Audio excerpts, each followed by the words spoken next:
सब इसकी मुखालफत। राजनीति में ये कहा जा रहा है, राजनीतिक दलों में, कि अब आजम खान को हटाकर अब अबू आजमी को लाया गया है। ये कहाँ तक सच है बात, इसमें कितनी सच्चाई? मेरी बात कहूँ तो मान जाएंगे अपना जी।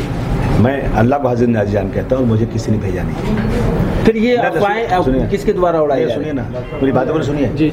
मैं इस उत्तर प्रदेश का रहने वाला हूँ और मैंने कहा ना कि दुनिया में बुरे लोग ज़्यादा नहीं लेकिन अच्छे लोग चुप रहते हैं। तो मैं ये क्लेम अपने पर नहीं लेना चाहता हूँ कि मैं चुप रहूँ। मैं इस देश के संविधान को बचाने के लिए, इस देश की एकता को बचाने के लिए, हिंदू मुस्लिम भाईचारे को बचाने के लिए, इन फिरका परस्तों के खिलाफ लड़ने के लिए मैं सड़क पर निकला हूँ। और मुझे जानते हैं लोग, तो भीड़ लगाते हैं, आते जाते हैं। मैंने किसी पार्टी के अध्यक्ष को कभी फ़ोन नहीं किया कि मैं आ रहा हूँ, मुझे तो मैं जा रहा हूँ लोगों से अपने बारे में बात करने। आज़म भाई बहुत बड़े नेता हैं इस हमारे समाजवादी पार्टी के, और नेताजी मुलायम सिंह जी के बाद उनका ही नंबर आता था। अब उसमें है, लेकिन यहाँ इंसाफ ख़त्म हो चुका है। अगर जब प्रज्ञा सिंह ठाकुर जेल में थी बम ब्लास्ट के अंदर, वो बीमारी के बहाने पर उनको ज़मानत मिल सकती है, लेकिन आज़म खान किसी केस में है, बीमारी का बहाना नहीं बल्कि जेल के अंदर है, बीमार हैं, उनको शिफ्ट किया गया अस्पताल में और उनसे कोई नहीं मिल सकता। यहाँ तक कि अखिलेश यादव नहीं मिल सकते, यह हालत थी और उनको ज़मानत नहीं दी जा रही है। तो मैं समझता हूँ कि जो 4 जजेस सुप्रीम कोर्ट से निकले थे, जो बोल रहे थे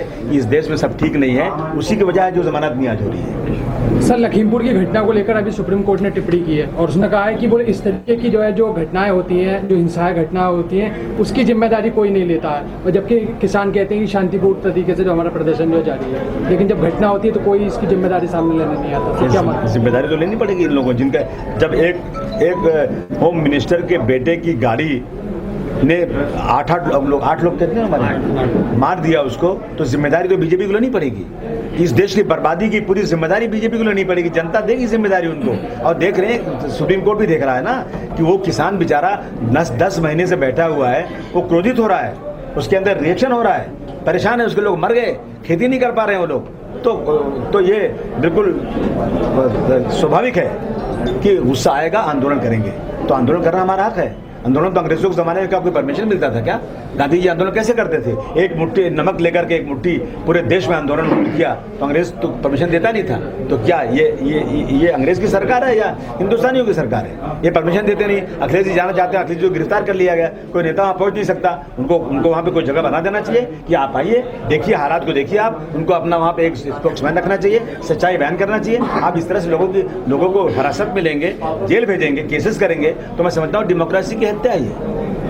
लेकिन सर, अभी यूपी सरकार ने सर 45 लाख रुपए से सर मृतकों के परिजनों को, घायलों को 10 लाख रुपए देने का ऐलान कर दिया है। इसको लेकर क्या? सबसे पहले यूपी सरकार का मंत्री, उसको जो है, पहले इतना अहंकार है ना, उसके बेटे को उसको जेल भेजा जाए, उस मंत्री को रिजाइन किया जाए। और ये वाकयात एक दिन के नहीं, रोज़ के हैं। इसके पहले इनकी पुलिस ने एक मनीष नाम के को मार दिया, इसके पहले कितने लोगों को बेगुनाह पकड़ लिया, कितने मैं लिस्ट के बनाया वापस।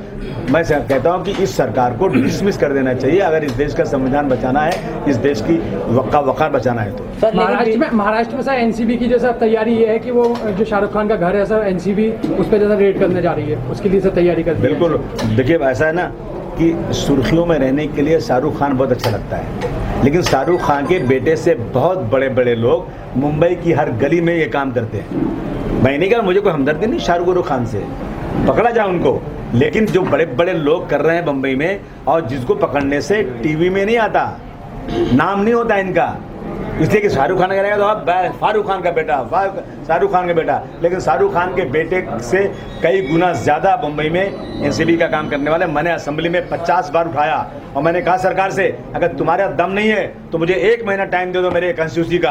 अगर मैंने वहाँ पर सब धंधा करने वालों को ख़त्म नहीं किया ना तो मैं रिज़ाइन कर दूँगा। अगर पुलिस चाहे ना तो परिंदा पर नहीं मार सकता, लेकिन पुलिस ही ढील देती है, हफ्ते लेती है। तो ये सब चीज़ें चल रही है।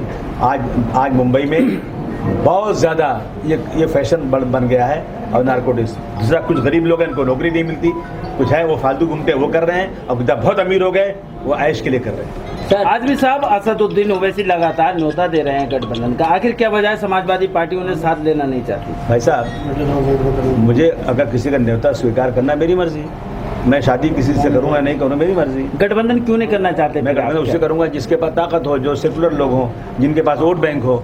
अब आप जो ऐसा नाम बार बार लेते हैं, काहे को बढ़ावा देते हैं आप लोग? समाजवादी पार्टी एक बहुत मजबूत पार्टी है और बहुत सेकुलर पार्टी है, और वो जीत की कगार पे खड़ी है और जीतने वाली है। हम किसी से क्यों अलायंस करें? सर लेकिन बीजेपी के मंत्री का कहना है कि उनके बेटे ने गाड़ी नहीं चढ़ाई है, राकेश टिकैत जो है सिर्फ राजनीति कर रहे हैं। कोई टिकट और नहीं अभी थोड़ी देर करें, पहले गाड़ी बताया है। उनकी थी, गाड़ी उनकी थी, ड्राइवर उनका था, लेकिन- काफिला उनका था और उसी शहर में आ रहे थे।